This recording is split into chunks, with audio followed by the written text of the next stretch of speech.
എന്താ നിന്റെ ചെവിയില്? എന്താ ചെവിയില്? വന്നേ.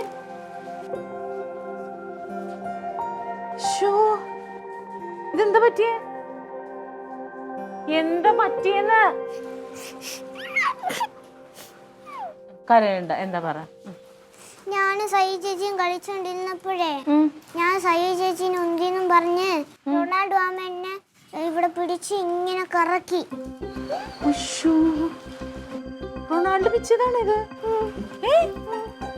നീ സയ്യു ചേച്ചിനെ തല്ലി ഉന്തിട്ടാ? പിന്നെ എന്താ ഉണ്ടായത്? സൈ ചേച്ചി എന്നെ അടിച്ച്. എപ്പോ? എപ്പോ? കളിച്ചോണ്ടിരുന്നപ്പോ.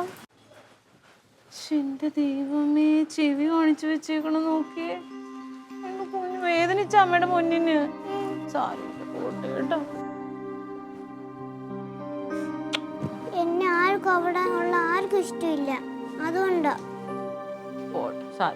അമ്മ റൊണാൾഡോ മാമനോട് ചോദിക്കട്ടെ, എന്റെ കൊച്ചിന്റെ ചെവി ഇങ്ങനെയാണോ കാണിച്ചു വെക്കുന്നത്? ഒരു മിനിറ്റ്, ഫോട്ടോ എടുക്കട്ടെ. ചെവി കാണിച്ച മോനെ. ഓ എന്റെ ദൈവമേ.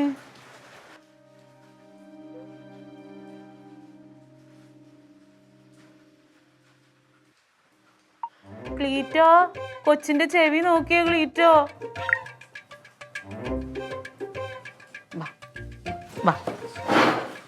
എന്താ അങ്ങനെ ഒരു അധിക പ്രസംഗം? അവിടെ അമ്മ നോക്കട്ടെ. എവിടെ ഇടിച്ചത്? അമ്മമ്മയുടെ തൈലോട്ട് അമ്മ ഒന്ന് തിരുമ്മി തരാം കേട്ടാ. നിന്നോടൊക്കെ പറഞ്ഞിട്ടില്ലേടി? എന്തോ ചെയ്തെന്നാ? കളിക്കുമ്പോഴത്തേക്ക് വഴക്കിടരുതെന്ന് എത്ര പ്രാവശ്യം പറഞ്ഞിട്ടുണ്ട്? ഞാൻ അങ്ങോട്ട് പോയതല്ല, അവൻ ഇങ്ങോട്ട് വന്നു. നീ എപ്പോഴും ഇങ്ങനെ തന്നെ പറയണത്. നീ അങ്ങോട്ട് ഒന്നും ചെയ്തിട്ടില്ല, അവനാ ഇങ്ങോട്ട് വന്ന് ചെയ്യണെന്ന്. നീ ഒന്നും ചെയ്തിട്ടില്ലല്ലേ?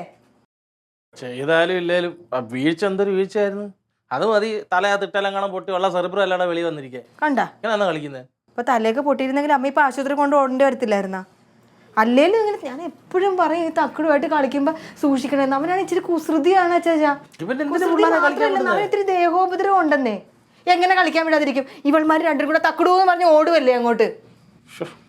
നീ ഇതൊന്നും അറിയാത്ത പോലെ ഇങ്ങനെ വായിട്ട് നോക്കിയിരിക്കുന്നത്. നിനക്കൊന്ന് പിടിച്ച് മാറ്റായിരുന്നില്ലേ? ആരെ മാറ്റി? ഇങ്ങോട്ട്. എന്താടാ കൊച്ചിനെ കാണിച്ചു വെച്ചേക്കുന്നത്? എന്താടാ ഇത്? ഞാൻ വന്നപ്പോഴേ ഇവർ രണ്ടുകൂടെ അടി കൂടുന്നുണ്ട്. കൊച്ചിടെ അങ്ങനെ ചെയ്യല്ലേന്ന് പറഞ്ഞു ഇങ്ങനെ പിടിച്ചു. കൊച്ചിനോട് അങ്ങനെ ഒന്നും ചെയ്യല്ലേന്ന് പറഞ്ഞ് കാണിച്ചു വെച്ചേക്കണാണേ കാതി കാണിച്ചു വെച്ചിരിക്കുന്നത്. നിന്റെ കാതാണെങ്കിൽ ഇതിന് എന്തോരം വേദന എടുത്തതേ ഞാൻ പറയണതാണോ? ഇത് ഞാൻ ഇങ്ങനെ തൊട്ട് ചേച്ചി എന്താന്നറിയ ചേച്ചി, ഇവൻ പിടിച്ച് ഇവളുടെ തള്ളിതേ, ഇവളുടെ ഇവിടെ ഇവിടെയൊക്കെ നല്ല വേദനയുണ്ട്. അത് കണ്ടപ്പോഴെങ്ങാണ്ട് അച്ചാച്ചൻ പിടിച്ച് നേരടിയതാണ്. പിന്നെ ഞരടി മോൻ തള്ളി അവളെ. കണ്ടാ? അപ്പൊ കുഞ്ഞ് തള്ളിയില്ലേ? കുഞ്ഞ് തള്ളിയില്ലേ?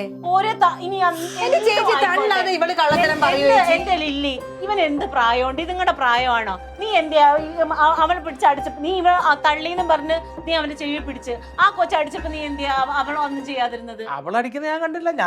നീ കൃത്യമായിട്ട് ആ സമയത്ത് കണ്ണടച്ച് കളഞ്ഞോ? ഞാൻ ഇവൻ പിടിച്ച് തള്ളുന്ന കണ്ടോണ്ടല്ലേ വരുന്നത്. അന്നേരം അവന്റെ ചെവി ഇങ്ങനെ. റൊണാൾഡോ, ഏതെങ്കിലും പിള്ളേരെയാണ് ഞാൻ ഇപ്പൊ നിന്റെ മക്കളെ ഞാനിങ്ങനെ ചെയ്താൽ നിനക്ക് സഹിക്കാൻ പറ്റുമോ? ചേച്ചി ഇങ്ങനെയൊക്കെ പറയണത്? പിന്നെ എനിക്ക് കുറച്ച് റൊണാൾഡോ അച്ചാച്ചൻ രണ്ടുപേരെ വകതിരിച്ചാണ് കാണുന്നത്. അല്ലെങ്കിൽ പിന്നെ ഈ മനസാക്ഷിയുള്ള ആരെങ്കിലും ഇങ്ങനെ ചെയ്യുമോ? അതാ അങ്ങനെ മനഃപൂർവ്വമൊന്നുമല്ലല്ലോ, അറിയാതെ പിടിച്ചപ്പോഴത്തേക്ക് ഇച്ചിരി ഇതായി പോയിട്ടുണ്ടാവും. അച്ചാച്ചൻ മതിയായോ? നിനക്ക് മതിയായോ? നിന്നോട് ഞാൻ പറഞ്ഞിട്ടുണ്ട് ആവശ്യമില്ലാത്ത സ്ഥലത്ത് കയറി കളിക്കരുതെന്ന്. നിനക്ക് കാളയായിട്ട് അവിടെ നടക്കുകയാണ് ഇങ്ങനെ. തൃപ്തിയായില്ല രണ്ടിനും. എന്റെ പൊന്നോ, ഇതുങ്ങളെ എപ്പോ കളിക്കാൻ പോയാലും മനുഷ്യനോട് സമാധാനം തരത്തില്ല. പോ എന്റെ മുമ്പിൽ ചെല്ലി പോ, ഇറങ്ങി ഓടി പോ, ചെല്ലി പോ. അച്ചാച്ചൻ ഒരടി വെക്കും കൂടെ കൊടുക്കാൻ ഞാൻ എന്താ? അവള് വീണ കരയുമ്പോ പിന്നെ അവളെ അടിക്കുന്നു. ചേച്ചി അല്ലല്ലോ ഇങ്ങനെ തന്നെയാണോ? ഒന്നും അറിയണ്ട, വന്നിങ്ങനെ ഇളക്കിയിട്ട് പോകും. കൊടുങ്കാറ്റ് പോലെ വരും. പോ, എനിക്ക് ദേഷ്യം വരുന്നുണ്ട്.